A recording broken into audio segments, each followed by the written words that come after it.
Naming organic molecules, naming alkanes or other hydrocarbons always seems complicated at first, but it's really very straightforward. All you need to do is remember that you name it backwards.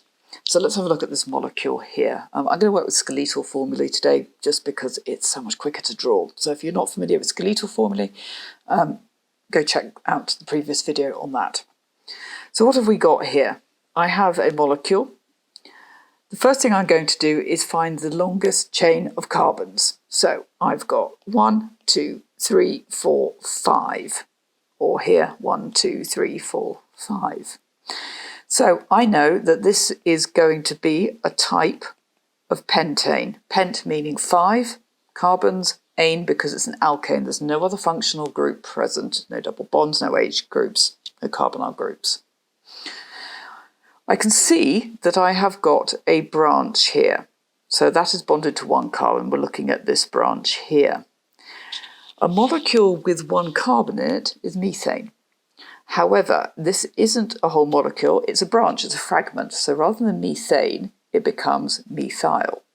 So I know that this is methyl pentane.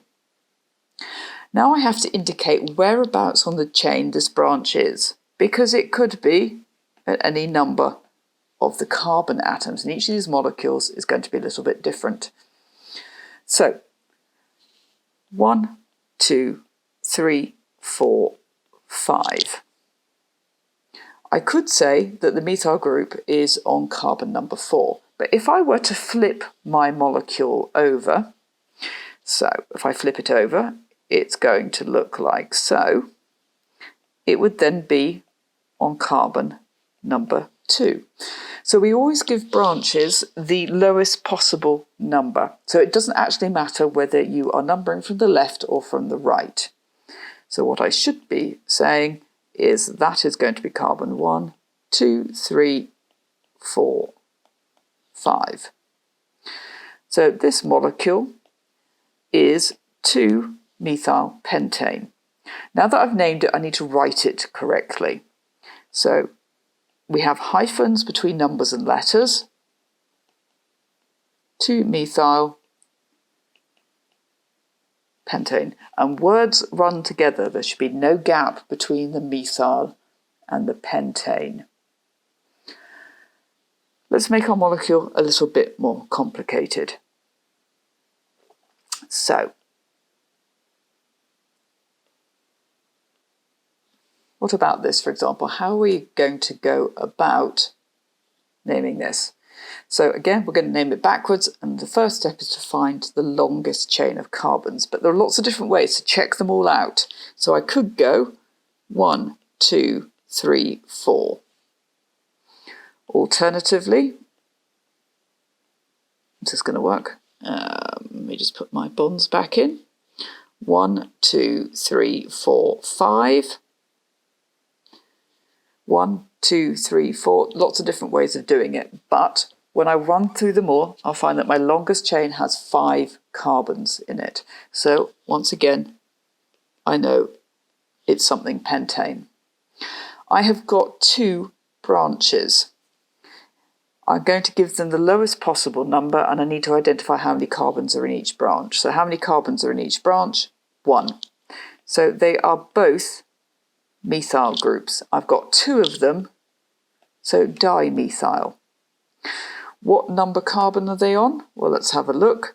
Again, 1, 2, 3, 4, 5. So they could be 3 and 4. Or, if I'm going to give them the lowest possible numbers, 1, 2, 3, 4, 5, they're 2 and 3. So 2 and 3 are lower than 3 and 4. So what I have here is 2, 3, so we have a comma between numbers, dimethyl pentane.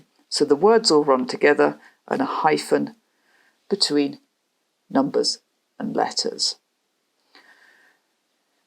If your side groups are not both the same, we are going to number them or name them alphabetically, not numerically. So let's have a look at what I mean by that. So So here comes my molecule.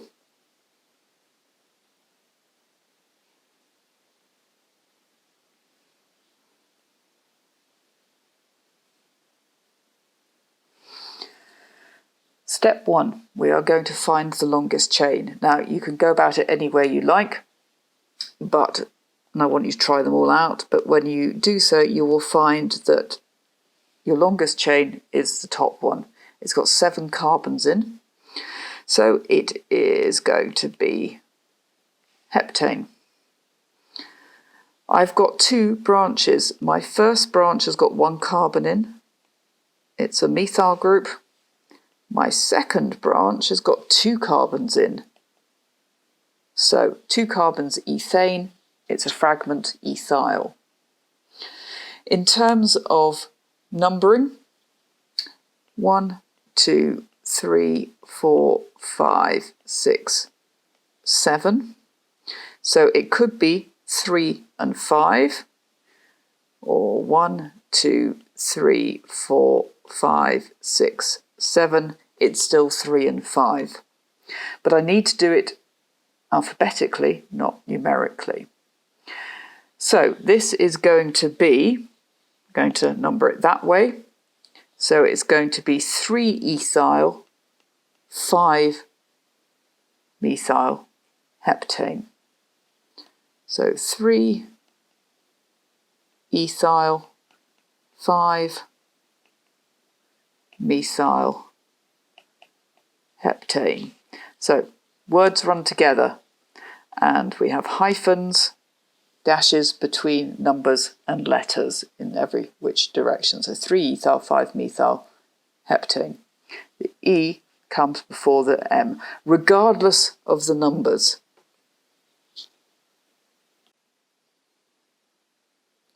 So let me explain that with this molecule here. I've got basically the same molecule, but I've added a hydroxyl group on the end. So this is an alcohol, not an alkane, which means that this carbon here becomes carbon number 1. I have to name it from the functional group, the major functional group, backwards. So 1, 2, 3, 4, 5, 6, 7. So the basic molecule is heptanol, and the alcohol is on carbon number 1. So hep-tan-1-ol. My methyl group is on number 3, so 3-methyl, and my ethyl group is on carbon number 5, but I'm going to name it alphabetically, not numerically. So this molecule becomes 5 ethyl, 3 methyl, hep-tan-1-ol. So if you haven't come across alcohols and naming, don't worry too much about this end of the molecule. The thing here is that we have named our side groups alphabetically, not numerically. If this has been useful, hit the subscribe button, the effortless way to support your studies. And by clicking the link in the blurb below, it will take you straight to the Crunch Chemistry School, where you'll find all the resources you need to get that A-star grade at A-level. Together we can do this.